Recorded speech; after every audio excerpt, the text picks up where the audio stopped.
I'm Jim Warren. I'll be moderating today's session. We'll be discussing South Carolina's COVID-19 Liability Immunity Act, which was passed earlier this year by our state legislature. The purpose of today's session is to explore more about the legislation. What is it? How is it meant to protect employers? What does it mean for the hospitality and tourism entities? We're excited to welcome fantastic panelists to share more about their experience with the Act, from the legislative process down to implementation. But before we start, I have some housekeeping items. Today's session is being recorded. So if you know a colleague who couldn't make it, they will be able to rewatch this session. Feel free to connect with other attendees or pose questions in the chat box. You can either message panelists directly or discuss with the full group. If you like this session, we encourage you to be on the lookout for future Food and Beverage Friday webinars, which will resume later this year. Before we jump into the questions, I'd like to introduce you to today's panelists. Today, we welcome Representative Micah Caskey. Representative Caskey is a member of the South Carolina House of Representatives. He represents District 89 in the Midlands, Lexington County. Representative Caskey is a Springdale, South Carolina native. He served our country as a Marine, including tour of duties in Iraq and Afghanistan. Representative Caskey completed both his law degree and his master's in International Business Administration from the University of South Carolina. And he owns and operates a statewide private law practice, Caskey Law Firm, based in West Columbia, South Carolina. Our second panelist is Brittany Lee. She serves as the Director of Human Resources of Charleston Hotels, which operates over 60 hotels. It's a big job and even more challenging during the height of COVID. She began her hospitality career at the iconic Grand Hotel Golf Resort and Spa, Alabama's largest and most prestigious beachfront resort. After she graduated from Auburn University at Montgomery, she joined the Human Resources team as an HR specialist, focusing primarily on benefits administration and employee relations. Brittany's hard work led her to become a rising star, and she received several key promotions, including an earlier role as HR manager at the Marriott Prattville Hotel and Conference Center at Capitol Hill. Brittany continued to further her educational aspirations and obtained her master's degree in HR from Troy University in 2016. Brittany, thank you for being here, and I now see Representative Caskey as well. Jill Maynard was scheduled to be on our panel today, but due to a last-minute emergency, she's unable to join us. But I would like to share with you a little bit about Jill's background and bio. She is Executive Director of the Low Country Hospitality Association, which represents the industry in legislative affairs and in business and educational opportunities. They provide a unified industry voice. Jill's also served as the Industry Workforce and Programs Director for Explore Charleston, which markets the Charleston metro area as a worldwide premier destination. Explore Charleston is also a regional tourism marketing organization and represents different funding governments located in Charleston, Dorchester, and Berkeley County, South Carolina. If time permits, I'd like to share some notes she provided for this panel discussion. Our final panelist today is Cheryl Sham. Cheryl is a trial attorney and mediator for Nexsen Pruet's Charleston office. Her experience includes construction law, business-related counseling and litigation, employment litigation, personal injury defense, medical malpractice. She's a trained and experienced mediator. Prior to joining Nexsen Pruet, she was a founding partner in the first and only female law firm on the historic Broad Street in Charleston. Those are our panelists today. It's a great panel, and we're excited to kick off this session. To start the session, I'd like to ask Representative Caskey if he could briefly describe the South Carolina's COVID-19, the Liability Immunity Act. Tell us a little bit about the basics of the law, maybe how the law came into being. So Representative Caskey, I'll turn it over to you. Great.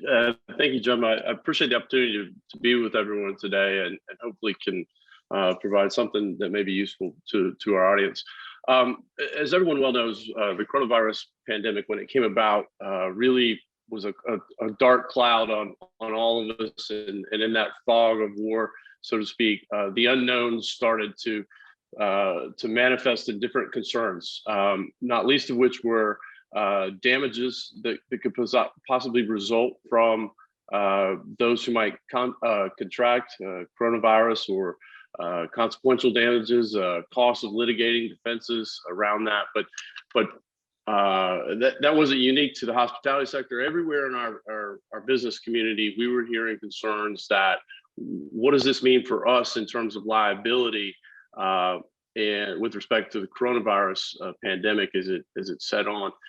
And so the call for legislation to address that, or at least mitigate some of those concerns, really, I think is fair to say was the number one legislative concern coming into this legislative session.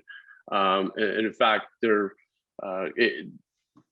not to belabor the details, but this legislation came in a two-pronged front, both in the Senate and in the House, ultimately resulting in what becomes ratified as Resolution 39, or the COVID-19 Safe Harbor, which effectively says that you will have liability protection from COVID claims if you're a business or healthcare provider that reasonably adheres to public guidance. We could talk more about any of those details that you want. Sure. So this liability protection is shielded. Is it fair to say that it protects not just profit entities, but also nonprofit entities? Yes, that's right. The liability protection here extends to all entities, for-profit businesses, nonprofit organizations, and governmental entities. And of course, you have the litany of ways we define those explicitly, as is the habit of lawyers everywhere. But basically, if you're an entity, you're covered. Sure. You're a corporation, you're a LLC, you're a partnership, you're a sole proprietorship, you're going to get the benefits of this legislation. Likewise, if you're a healthcare facility, maybe a South Carolina governmental agency, division, a political subdivision, a municipality. I think even if you're a city, a town or a city, a board, you serve on a commission, is it fair to say that this legislation is designed to also extend protections to those types of entities? That's certainly the intent, Jim, is to give South Carolinians, in whatever form they choose to organize themselves, protection from COVID liability, as long as they reasonably adhere to public guidances that have been promulgated. Let me turn my attention now to Cheryl, and just Cheryl, perhaps you could give us your perspective about what this bill might mean from the perspective of a trial attorney. Oh, good. Thank you. Thanks, Jim. Thanks, Representative Caskey. And I think what Representative Caskey said is may have been embedded a little bit to those of you who don't come in and do what I do every day, and that is the use of the word reasonable. In law, we're taught at the very beginning that we're held to the standard of a reasonable person. What is reasonable? And so in this instance, and that is sometimes very difficult to determine, and particularly to my clients and my friends in the F&B industry and the hospitality business, reasonable changes with every customer, every client that you encounter. So it's a moving scale constantly. But in this instance, the legislature has given us some assistance, and that is follow the guidelines. I mean, even when this legislation was in its infancy, and we were actually going outside of South Carolina and looking at our neighboring states as to what they had enacted or what they were entertaining, I think consistently you will find that it's follow the guidelines. And those are your local, your state, your federal guidelines. In the early stages, that was particularly challenging because those were changing almost daily, depending on when you were looking. Now it's become a little bit easier, at least for the current time, because we do have some established guidelines. CDC has a baseline now that everybody can follow. So my recommendation from a trial lawyer perspective would be check those guidelines. Have somebody in your organization check them regularly, check them weekly. Maybe that's too much, I don't know, but if they haven't changed, it's not a big deal. And I just heard this morning that there is growing concern about the Delta strain, how it's spreading, and it's particularly contagious, it's particularly harmful. So given that, and it's moving sort of toward the South and in throughout the South right now, given that, I think we need to be particularly mindful of keeping up on those local, state, and federal guidelines. Thank you. When you look at this act, Cheryl, does it mean that everyone is insulated from coronavirus liability, period, or are there exceptions? What are your thoughts there in terms of having looked at this legislation, recognizing that we haven't had any cases litigated looking at this statute at this time? Right. Nothing's interpreted the statute yet, but when I read the statute, what it tells me is essentially, again, we're gonna go parallel to what the law is in general, and that is, don't be grossly negligent, don't be willful. And again, you're going to adhere to that if you follow the guidelines. But if you're reckless, if you don't care, if you conduct your business and you're taking care of your guests and your clientele in a manner that is reckless, then you are exposed to some potential liability. But those circumstances, I think, particularly where we are now, will be fewer and fewer. But you still have to be cautious. You can't throw caution to the wind and just expect to be insulated, because the law is not going to protect you from that. Sure. You know, putting your crystal ball together, how do you see the claims, arising in the future with this? That do you see certain claims that are likely to arise? Do you think that this legislation may prevent frivolous litigation, or maybe not frivolous? Someone had a severe COVID response, but all the guidelines were being reasonably followed by an employer or a business. That's sort of any thoughts on that?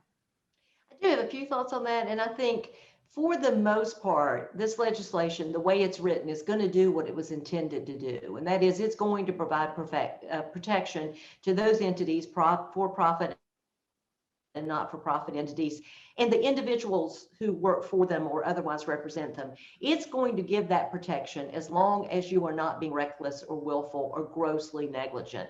And it hasn't been tested yet, but I do think by and far it's going to give that protection. Now, if an entity is sued, it has this legislation to use in support of its position if it can establish that it was following the reasonable guidelines and doing that in a reasonable manner. It also has the same defenses an individual would have under any other lawsuit, not just one arising out of COVID. For instance, if the person bringing the action has been negligent themselves, then that's going to cause our courts to look at it from a comparative negligence standpoint. Even if that entity was negligent, was the one making the claim more negligent? Were they recklessly exposing themselves to people? Are they otherwise at high risk and not exercising reasonable standards for their own safety? Thank you very much for that. Do you think this legislation would stop someone from pursuing a workers' comp claim? I can't speak so much to workers' comp, because that's not particularly my field, so to speak. But I think that probably it's going to provide some protection to the employers as well. Again, you got to use those guidelines as your everyday standard. You got to be reasonable. And we saw this early on in the pandemic. Employers who could not adequately separate their employees or could not assure other protections, that perhaps if they couldn't work with PPE in place. So you've got to be diligent. You can't just throw caution to the wind here as an employer either. A couple of other questions before I turn to Brittany. The governor lifted the state of emergency yesterday. Any implications of that as you think about this act? Yeah, there are some implications to the lift of the stay. I'm going to pull up my copy of it real quickly, because I think actually the effectiveness of this act is tied to the lift of the state of emergency by the state. And I think that it has its own shelf life in here, which is the resolution, the act took effect upon approval by the governor, which has occurred, and applies to all civil and administrative causes of action that arise between March 13, 2020. We all remember that day pretty well, I think, and June 30, 2021, or 180 days from the final state of emergency is lifted. So you count out your 6 months from Governor McMaster's lifted the stay, and any claims happening between March 13, 2020 and that day are going to be the ones that are covered by the Safe Harbor Act. So we get past that 180-day period. This act, is it fair to say it sunsets or goes away, or what? Well, I think its application and its effectiveness is targeted to those dates between March 30, 2020 and that 6 month period past the lift of the stay. Now, what will remain to be seen is if, and Representative Caskey may speak to this, or it may be too early. What remains to be seen is what's going to happen with these variants. Are they going to reappear? Are they going to cause us to have another state of emergency or something close to that? And presumably, you know, if and when that does happen, let's hope it doesn't. But if that does happen, I'm sure that our legislature will act accordingly. Would that be your thought, Representative Caskey, that the legislature, when it reconvenes, sort of will see if these variants are an issue and whether the act may need to be extended or modified in some manner? Do you think that might be on folks' radar screen? Yeah, I think that's probably a fair statement of where concerns could go, and the inquiry will be. You know, it's hard to look into a crystal ball and predict exactly what that would look like. You know, I think to some extent the question would be, what does the next state of emergency declaration look like? Is it specifically, you know, stating coronavirus in a way that we've stated that the emergency is the result of a coronavirus that is within the definition of the joint resolution here? You know, I think we'll just have to address that as it comes. Thank you very much. I want to now turn to Brittany and sort of we've heard about what the law does. We delved into it. We looked at some of the exceptions, but really kind of put a little practical spin on this. I want to sort of talk about with Brittany, sort of her experience and before, during, and maybe, you know, thoughts going forward. That way, and I think we've heard, Brittany, that, you know, this act provides protection to an entity or an individual that reasonably adheres to the public health guidance that's applicable at the time of the conduct that gave rise to the claim. That's sort of one of the big takeaways today.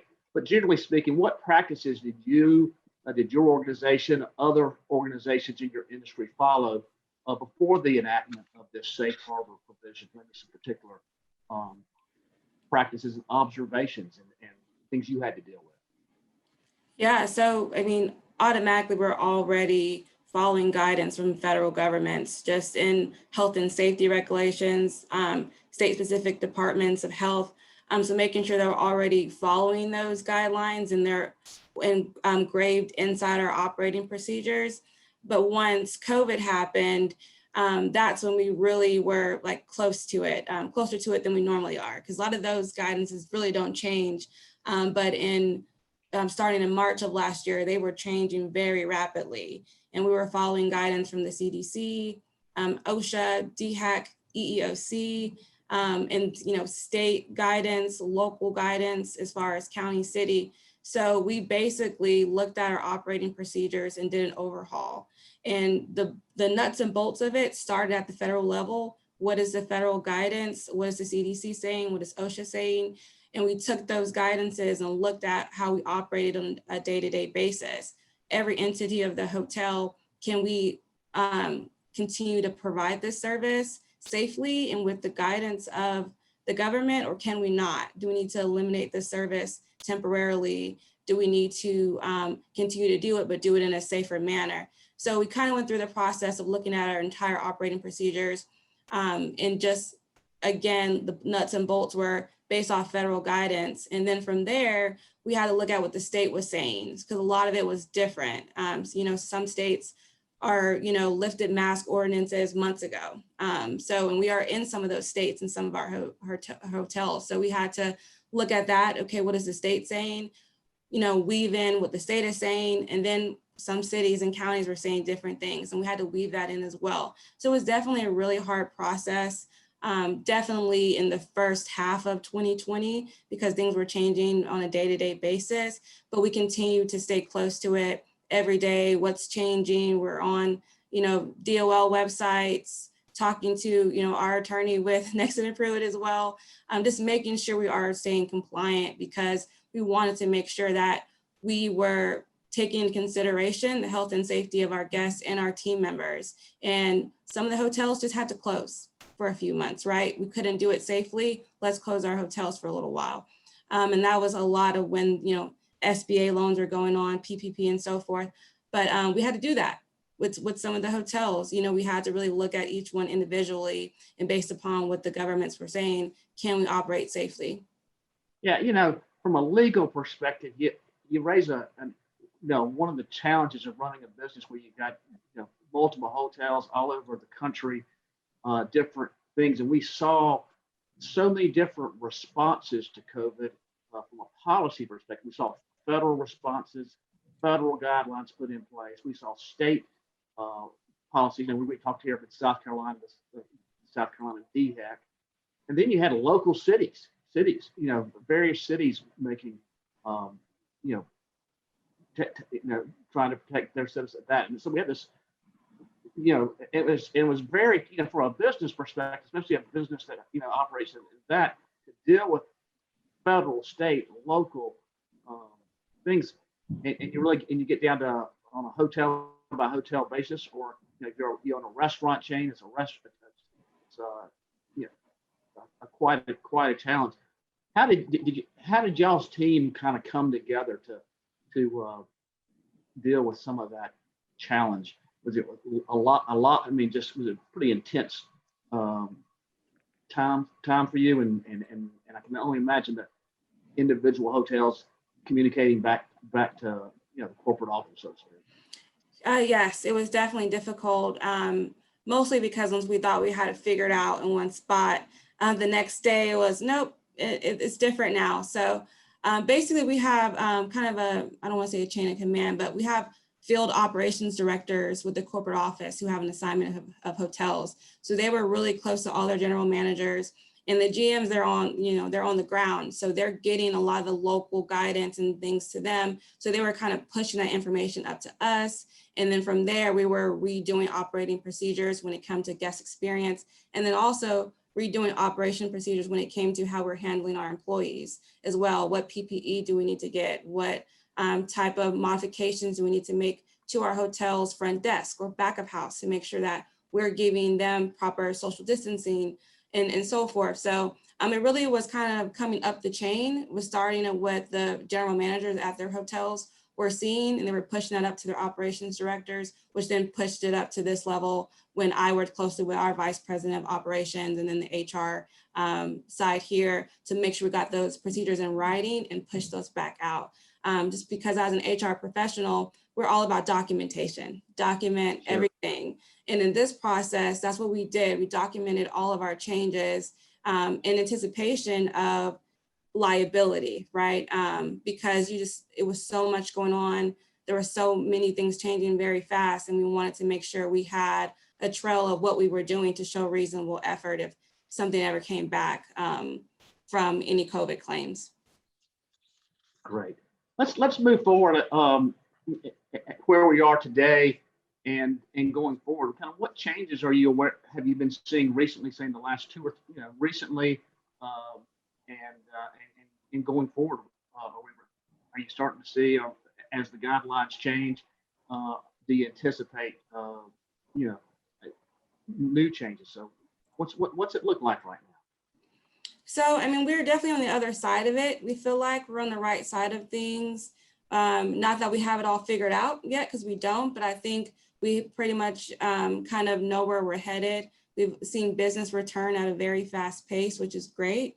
The flip side of that is we don't have the staffing necessary to accommodate the business demands. So that's a challenge in itself. And, we joke and say that's the staffing shortage is the new COVID for employers right now. But, we are seeing a lot of in the tunnel as far as revenue is concerned. So we're thankful for that. We're seeing numbers matching and surpassing 2019 numbers, which is great. Our staff, they're happy to see a little bit of normalcy return as well. The biggest update, I think, which is the most obvious, is the mask requirement that's changed for fully vaccinated individuals. We've rolled that out at our hotels as well. So our fully vaccinated team members, some of them are not wearing their masks anymore, and they're happy about that. They feel like they can breathe again.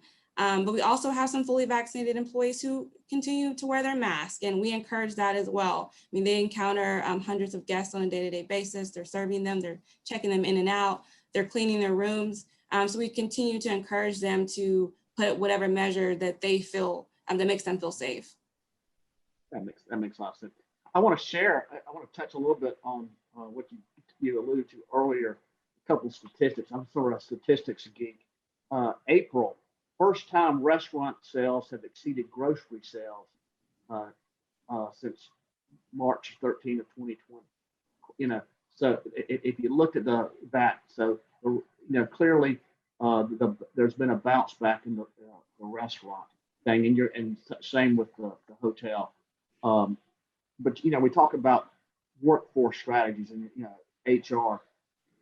Here's a statistic: 5.6 of hotel and restaurant workers quit their jobs in April because other opportunities await them. So, while we're talking about this legislation and its impact to protect employers from potential liability claims, you're right. You've got some really challenging workforce strategies. Here's another statistic: only 52% of the people who lost their jobs say they will return to the same position. So you have, and you think about the hospitality and restaurant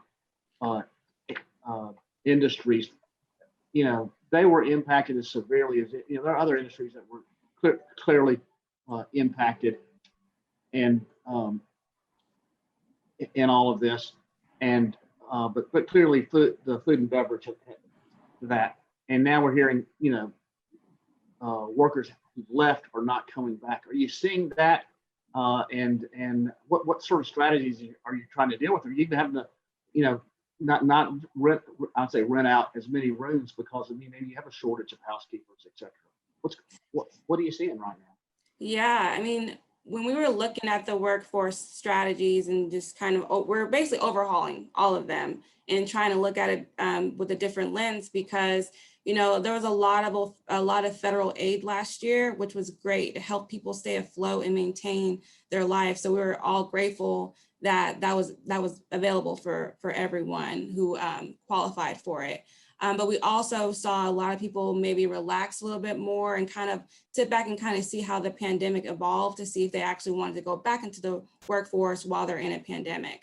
But on the other side of that as well, with hospitality, there was a lot of furloughs. There was a lot of people laid off because we just couldn't operate our hotels to the full capacity and so forth. So in that time frame, a lot of the staff left the industry altogether. So they have other good paying jobs, or maybe a job that has better hours and so forth, because we're a 24-hour operation. So it's early shifts, it's late shifts, it's a lot of hard work. So we've also noticed that a lot of people have left the industry. So right now we're looking at strategies of how to bring people back to the industry, looking at wage strategies, we're looking at benefit offerings, we're looking at just how to make hospitality appealing again to people to come back to the industry and attract those who have never worked in hospitality, but show them what a career path can look like for someone who may start as a front desk agent who can end up being a general manager one day. I heard one company, I thought this was a creative workforce strategy. We're trying to, you try to recruit talent. It's all about people. And if you can get people to stay longer with, retention, but they gave an incentive that if you joined the company and stayed for a certain period of time, you get a family trip to Disney. And It's and I don't know if they did competitive. a drawing or what. And obviously that's an expensive perk. But I think I Yes. put that out because I think you're going to see creative strategies to on the workforce. Trying to get a workforce in that. And I know that's probably something that you deal with every day and everybody in your industry, and not just the hotel industry, but the restaurant industry as well. Again, people that work incredibly hard. The hours are tough, and those frontline folks have, experienced the downs associated with those industries, which are vital to our company, our functioning of that. From a hotel perspective, have you seen the conference piece of it come back yet, or is that still a little bit early on the business, whether it's large business conferences, et cetera? What do you see in there, Brittany? Yeah, we've seen a little bit of a mix. Small corporate groups we're seeing in return, mostly bookings for the fall with that. Here and there, we're seeing a little bit during the summer. We are seeing weddings return, which is good. I'm not sure weddings even really left. There were still a lot of COVID weddings, but we are seeing some of the wedding bookings return. People who had bookings in 2020 that they pushed to 2021, which is great. We had our fair share of cancellations, but we had a good fair rebookings as well. So people were hopeful. So we're not quite there yet. A lot of it's leisure travel that we're seeing, but we're hoping that corporate business will return soon as well. Very good. Before, I want to turn back to Cheryl, Representative Caskey for a second. But I like if anybody watching has any questions that they'd like to ask, maybe there are things we haven't touched on during this session that you were hoping to hear us address. Type in a question, and we'll try to address it before we close out in a couple of minutes. What I want to ask Cheryl and Representative Caskey is, Cheryl, you're in Charleston, Representative Caskey, you're in Columbia. What's it looking like there? Are the streets there? People going to baseball games? Are you seeing more activity? We always said, are we going to return to normal? I just want to we're up here in Greenville, and I went to a minor league baseball game last night, and crowds and people smiling. It was a feel like that I think everybody missed. Cheryl, are you seeing that down in Charleston? We are full. I think Brittany would agree. It's wonderful. We're so fortunate. For those of you that don't know, our Nexsen Pruet office in Charleston, we're right here on King Street. So we're right in the middle of activity. And the minute you step outside the front door, the streets are full of people. Everything's upbeat. People are excited. And as Brittany indicated, we still see some people wearing masks, and that's okay. But for the most part, everybody seems to be just happy to be out. I just think it's a collective breath of fresh air that we're experiencing here. Now, to that point, I will also say this.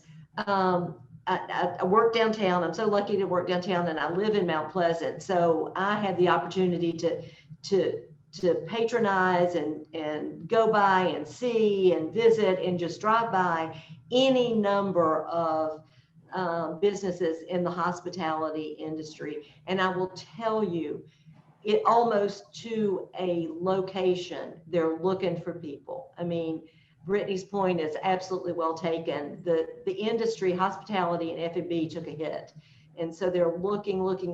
And you're right, even though restaurants and other areas can have the authority to open to capacity, they can't serve capacity. So you're seeing these businesses, and again, my friends and clients in the industry, they're trying so hard to bounce back, but they're facing, to your point, Brittany, the new COVID, and that's a staffing shortage. But we're optimistic. We're going to make it. We're going to do it, but we're crowded here. Come on down. Representative Caskey, what are you seeing in Columbia? The same experience, and really, as I travel, across the state, seeing folks get back to normal. There's some people who don't feel comfortable as yet, and they still wear the mask, and that's their prerogative. And that may be with us as a permanent feature of our society. for quite a while. I think we've probably been operating a little more open than I guess some folks would want us to for a bit here in the Midlands. But at this point, now the dirty looks are gone in the grocery store without masks. Like we're open for business for sure. Very good. Got one question that's come through from one of our panelists, and that is, and maybe this is for Cheryl. I'll try to read the question. There are multiple labor and employment law unlawful termination claims based on a South Carolina code statute, which is 44.4.530E. I'm not asking you to look it up, but it's a state statute that's never been litigated before. And the kind of question is, would the South Carolina COVID-19 Liability Community Act provide protection from those type of state law claims? I don't know if I phrased that properly, but Cheryl, you want to try to take that? Yeah, I'll try to take it. For any of you who saw my face at the beginning of this thing, talking about various things we anticipated we would face throughout this pandemic, and now you're seeing me at the end of this, I have said consistently, this is uncharted water. We don't know what's going to happen. And I think the same falls to any response to this particular question.